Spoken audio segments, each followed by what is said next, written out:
হযরত সাদ ইবনে মুআজ রাদিয়াল্লাহু তাআলা আনহু একদিন নবীজিকে বলছে, ইয়া রাসূলুল্লাহ, আমি যদি কোনোদিন আমার স্ত্রীকে দেখি পর পুরুষের সাথে 1 মিনিটের জন্য কথা বলছে, আমি আমার তরবারি খাপ থেকে বের করে এক কোপে গর্দান ফেলে দেব।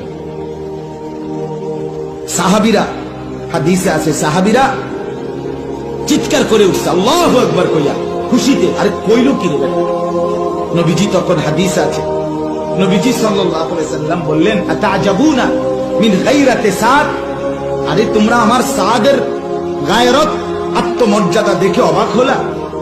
অবাক হলা? তখন নবীজি বলছে, ওয়াল্লাহি আনা আগিয়ারু মিনহু, আমি মুহাম্মদ আমার সাদের চাইতে আরো বেশি গায়রতওয়ালা, আত্মসম্মানওয়ালা।